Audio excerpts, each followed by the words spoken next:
Dan il-programm huwa adattat għal kull età.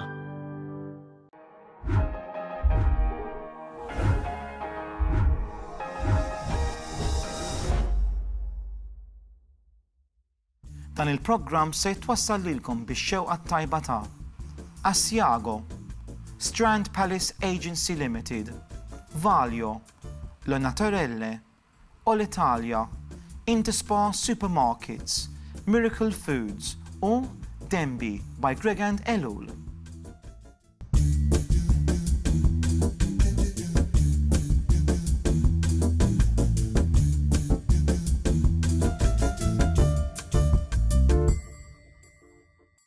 Kif aħna ħabib, jien lesta għalikom għal-programm ieħor What's Cooking ma' Manuel miegħi ovvjament għal żewġ riċetti tajbin. Nisper li kulħadd jinsab tajjeb, jien lesta għalikom b'żewġ kejkiet vera tajbin u mimżejnin minn l-isbaħ. Trid tkun taf sa nagħmlu llum? Ħanibdew banana and blueberry loaf. Cake bil-bananas, blueberries u l-ġews fih jew il-pecan nuts, u mbagħad sa nżejnuh bil-cream cheese frosting u għandna selezzjoni ta' tin, fjuri u berries, insomma vera sabiħ. U tieni riċetta ħanibqgħu fuq il-loaves, fuq il-kejkiet, ħanagħmlu a raspberry and lemon glace icing loaf cake. Ukoll ħanżejnuh bil-raspberries frisk, xi dried roses u affarijiet hekk. Dawk huma żewġ riċetti tagħna llum. Ek tridu iktar informazzjoni fuq il-Facebook page tagħna r-riċetti, itlu Facebook page What's Cooking with Manuel hemmhekk isibu riċetti, il-kompetizzjonijiet, ir-rigali u dak kollu li għandna bżonn għall-programm tagħna. Mela, nibdew? Jien ħanibda l-ewwel cake il-blueberry walnut and blueberry pecan and banana cake. Mela hawnhekk għandna il-magna, dejjem hekk għandkom il-magna ħjar. Ħanitfgħu hawnhekk il-brown sugar, light brown sugar. 225 grams hemmhekk u ħanżidu 180 gramma butir. Jien qed nuża butir fin. Hawnhekk għandi 200 gramma li sa nagħmel ħanneħħi 20 gramma. Mela 180 gramma butir. Infakkarkom fuq il-website aceline.media issibu ir-riċetti kollha li nagħmlu waqt il-programm. Mela ħankun qed nagħmel naqra storbju issa. Once li qiegħda ddur ħanżid ukoll żewġ kuċċarini vanilla extract. Mela għandna bżonn il-bajt għal din ir-riċetta it-tqiq, naqra yogurt, għandna wkoll ftit cinnamon, melħ u baking powder. Għandna bżonn klet bajdiet, dan ħantellgħu ħafif. Issa hawnhekk jien preparajt ftit bananas. Issa il-bananas għandna bżonn 5 dal-qies, mhumiex enormi, mhumiex żgħar. Issa, il-bananas, meta nagħmlu banana cake, importanti li nixtruhom u nagħmlu l-cake meta l-banana tkun skura jew soft jew kannella. Mhux tixtriha tkun għadha safra u ħadra u nagħmlu l-cake, għax it-toma ma tkunx daqshekk tajba. Fil-verità dawn il-banana xtrajthom ġimgħa ilu u jiena isma' sa ġimgħa dawn sa jiġu kannella u fil-verità le, u ma stajtx insib kannella llum. So, iktar li jkunu kannella, iktar ikunu ħelwin u iktar ikollhom toma. Issa polisserin tgħidu imma lejja ma nikolix il-banana kannella imma tkun tajba għal mal-ħelu, għal mal-kejkijiet. Mela jiena hawnhekk għandi 5. Ħanaffeċ l-aħħar waħda. Issa hemmhekk għandna il-butir u għandna zokkor ismar u għandna il-5 bananas hawnhekk. Għandi ħabiba tiegħi nsellmilha minn hawn, Cheryl. Meta ngħid bananas taqbad miegħi għax jien ngħidha bananas u. Cheryl kif inti? Qed naqbes Steve, ħani ftit. Mela, dieħel il-bajt hawnhekk, għandna klet bajdiet. Issa, ħanagħmlu hekk ara biex ma nkissrux il-qoxra. Hemmhekk mela 1.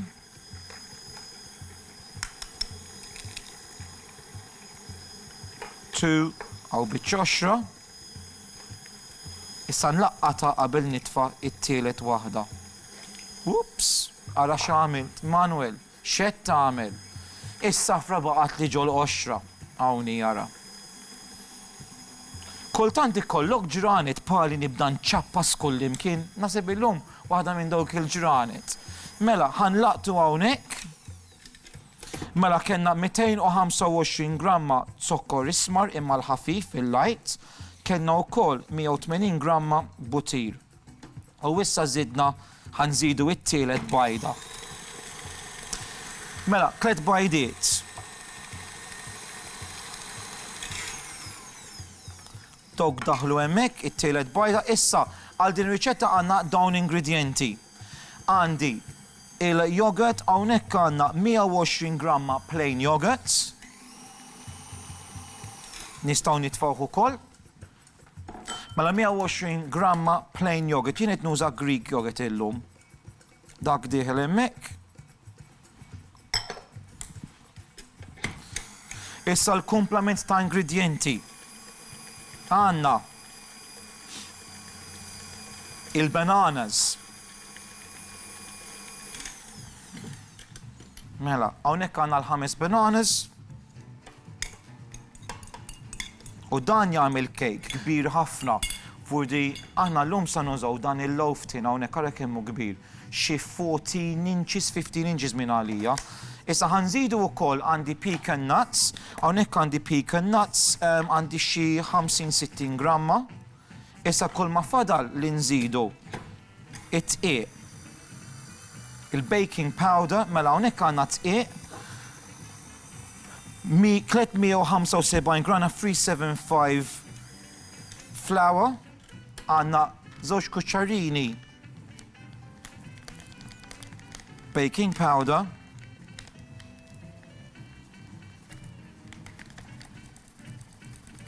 Ma jridx joħroġ ejja. Għax jien maġel inkun. U għandna kuċċarina cinnamon. Issa, once li dan inkun qed inħawdu bil-mod issa, għandna bżonn ukoll il-blueberries. Jien qed nuża l-blueberries tal-freezer. Għandna bżonn 60 gramma. Għandi marfa tqiq, ħanitfa' 60 gramma, inħawwadhom u nitfaħħom ġo riċetta. Mela, il-blueberries indawrhom biex bitqiq biex ma jinżlux fil-qiegħ ta' riċetta. Din hija lesta ħanżid il-blueberries ġo l-landa 180 grad Celsius ġo l-forn għal xi sija u kwart. Ħanipprepara r-riċetta li jmiss. Jien hawnhekk daħħalt il-cake ġo l-forn għal sija u kwart. Importanti li kif għadtilkom dak il-frott indawruh marfa tqiq qabel nitfgħu ġo riċetta għax xejn li ma jinżilx ġo l-qiegħ ukoll ikunu friżati biex ma nafġuhomx. Ħanagħmlu t-tieni cake. Mela hawnhekk għandna bżonn il-cake tar-raspberry u lumi. Għandna bżonn 150 gramma butir għal din ir-riċetta. Mela 150 gramma butir. Ma li jien għandi 200 gramma sa nagħmel 3 kwarti ta' dan il-pakkett. Għandna bżonn ukoll 280 gramma caster sugar. Mela l-butir daħal, ħanżid il-caster sugar hawnhekk. Cakes verament tajbin qed nagħmel illum u ħanżid ukoll 2 imaref vanilla, waħda jew 2, u għandi l-qoxra maħkuka tal-lummija. U dawn santellawhom. Again, light and fluffy kif għamilna kmieni. Issa l-komplements ta' ingredienti għal din ir-riċetta għandna tqiq u l-baking powder, għandna l-yogurt, Greek yogurt, għandi wkoll 4 bajdiet u għandi wkoll darba mhux blueberries friżati, għandi il-raspberries friżati. Again, dawk kienu ġol freezer u importanti biex meta niffoldjawhom ġol riċetta ma jinkisrux. U ma xorta sa jtebbaw il-cake, dik mhijiex problema, imma nipprovaw li ikunu friżati biex ma nkissruhomx. Infatti jara, kull ma nagħmlu indawruhom ġo dak it-tqiq. Okay, sempliċi. Għamilt l-istess bil-blueberries. Okay, għal din ir-riċetta għandna bżonn il-yogurt, it-tqiq u l-baking powder, għandna naqra milk ukoll hawnhekk. Mela, hawnhekk għandna 300 gramma Greek yogurt u għandna wkoll hawnhekk it-tqiq 250 gramma tqiq. Issa jien hawnhekk għandi it-sokkor u l-butir għaddej. Ħaniftaħ il-bajt, għandna 4 bajdiet għal din ir-riċetta. Bħal jagħmilna iktar kmieni ħankissirhom ġo reċipjent biex ma nwaqqgħux il-qoxra hawnhekk mat-taħlita. Ħanniżluh. Mela 4 bajdiet. Peress li dal-cake għandu l-yogurt, il-yogurt jgħin li il-riċetta tibqa' għandna moist, morbida. Bħal meta nitfgħu iż-żejt eżempju ġol carrot cake. Press li iż-żejt ikun room temperature liquid jgħin biex il-cake jinżommuh moist. Mela, dih it-tieni bajda. U meta nagħmlu dawn ir-riċetti wkoll, meta nitfgħu il-bajt kollu jew forsi il-bajda qabel l-aħħar, hekk naraw il-riċetta ġiet radba ħafna inżidu marfa tqiq minn l-istess kwantità ovvjament. Infatti jien hekk sa nagħmel. Ħanżid mit-tqiq stess u nżid bajda. Importanti biex il-riċetta doesn't curdle, ma nafx kif ngħidu bil-Malti, to curdle, isa tissepara xi ħaġa hekk. Curdling bl-Ingliż. All right? Ħanitfa' issa marfa oħra tqiq, marfa kbira. Mela nfakkarkom hawnhekk għandi tqiq, il-melħ u żewġ kuċċarini baking powder. L-aħħar bajda dieħla issa. Again, dal-cake issir fuq 180 degrees Celsius, 180 grad. U meta l-cake ikun naqra artab bħal dan, speċjalment ikun font minn flok 200 grams insajrhom fuq 280 gramma. Ħalli l-cake ikollu ċans isir sew minn nofs u ma jinħaraqx fil-wiċċ. Hekk irridu wkoll fuq il-banana cake nistgħu niksuh bil-foil għall-ewwel nofsija ħin ta' tissir biex ma jieħux iktar kulur fil-wiċċ. Jiena hawnhekk lest. Mela, ħanlaqtu il-bowl.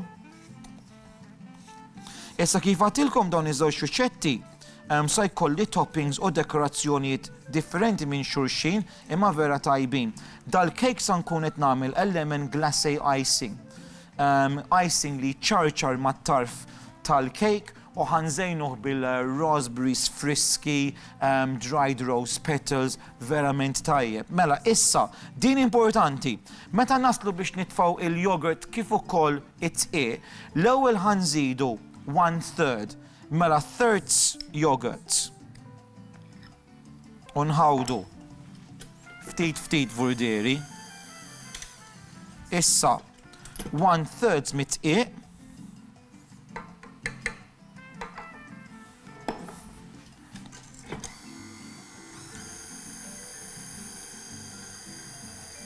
Tajjeb. 1/3 oħra mill-Greek yogurt, vuduri nofs minn dak li fadal, vuduri f'tliet darbiet indaħlu tqiq u l-yogurt. Nofs iktar mit-tqiq u nħallu 1/3 minn kull ħaġa. Tajjeb ħafna, issa dieħel l-aħħar ftit ta' yogurt u l-aħħar ftit ta' tqiq. Mela kellna tqiq, żewġ kuċċarini baking powder u ftit ukoll melħ, a pinch of salt. Ħanlaqtu hawnhekk. Wind up, Steve, diġà? All right, mela, ħanilek sa nagħmel. Dan ukoll jidħol ġo forma twil bħal dan il-loaf tin. Ħansajruh għal xi sija again, sija u 10 minuti fuq temperatura ta' 180 grad Celsius. Li sa nagħmel issa ħanżid dawk il-raspberries, ħanħawwadhom bi spatula ġol reċipjent u għal ġol forn. Jien diġà għandi tnejn lesti ħalli nistgħu nżejnuhom flimkien. Jien fadalli x'jerba' minuti u nofs għalikom biex inżejnu dawn iż-żewġ kejkiet. Ħanejlek x'għamilt, mela lajna il-banana, pecan and blueberry bread u għandna il-lemon and raspberry bread. Dawn lajnihom minn Ġollanda, għamilt tnejn ovvjament ġibthom miegħi u hawnhekk għamilt naqra glace icing għal raspberry loaf. Mela dan kull mu icing sugar, kellna wkoll il-meraq tal-ummija u hekk kellna bżonn biex inġibu iktar immerra nistgħu nżidu ftit il-masħun. Kumma ħanagħmlu? Nitfgħu dan fil-wiċċ u mbagħad inżejnu. Hekk ftit iċarċar mhijiex problema għax jidher isbaħ.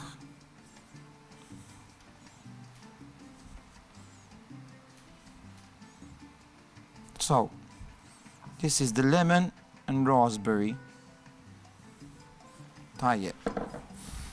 Issa jiena hawnhekk ħanagħmel ftit frosting. Għandi qisu 100 gramma butir li ħawwattu ftit, ħanżid hawnhekk it-zokkor, xi 150 gramma zokkor, iżda ħanagħmlu xi tip ta' buttercream. Imma darba ħankun qed inżid ukoll il-mascarpone. Kelli wkoll marfa vanilla.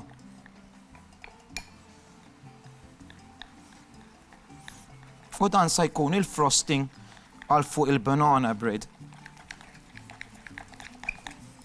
Very nice. Diġà qed ifuh. Nagħmel iktar zokkor. Issa jiena hawnhekk għandi l-mascarpone qudiemi. Kemm hu tajjeb li jkollok l-electric mixer u tħawwadlek kollox jew ma tbatix. Tajjeb. 100 gramma mascarpone dieħel hawnhekk, hekk nista' niftu.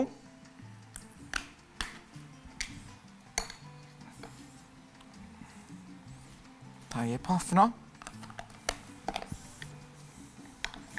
Nħawdu kollox flimkien. U hawnhekk għandna buttercream frosting verament tajjeb.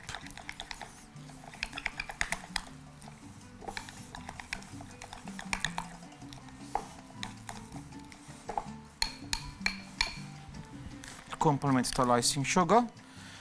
Edin jgħidu li minuta biss fadal mhux se jkolli ċans biex inżejjenhom qudiemkom m'hemmx tagħmel ara jiena hawnhekk għandi fresh raspberries, blueberries, rose petals, selezzjoni ta' fjuri friski.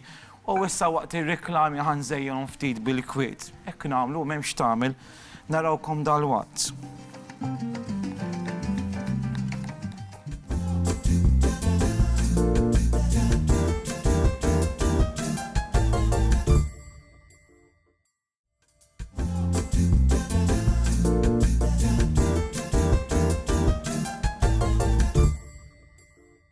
U hawnhekk l-aħħar finishing touches ta' dawn iż-żewġ kejkiet, illum għamilna dawn iż-żewġ loaf cakes ara kemm huma sbieħ dawk il-fresh flowers, il-fresh berries.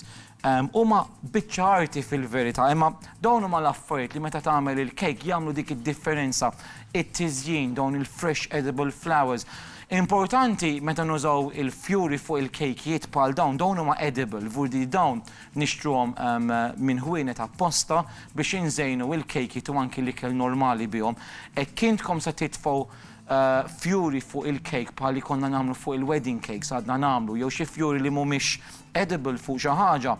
Importanti li qabel isservi vurdi qabel taqta' dik il-biċċa cake, importanti li tneħħu l-fjuri, għax fjuri li mhumiex edible mhux suppost qegħdin fuq il-cake fejn inti sservi porzjon u xi ħadd jista' jiekolha. Okay? Importanti ħafna. Mela ħanibdew hawnhekk b'dal-cake. Jien hawnhekk illum preparajt il-banana, blueberry and pecan loaf.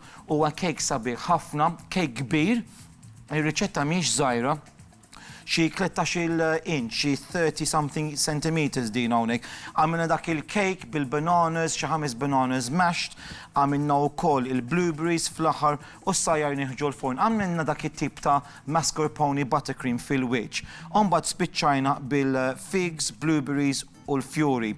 U hawnhekk għandna il-lemon and raspberry drizzle cake hawnhekk. Għamilna il-cake bil-raspberries tal-freezer ġo fih, żejjilna bil-lemon glace icing u spiċċajna again bil-fresh raspberries, ftit wera tal-roses kif ukoll id-daisies. Hawnhekk grazzi għal kollox jien nerġa' nintaqa' magħkom għal programm ieħor il-ġimgħa dieħla. Ciao.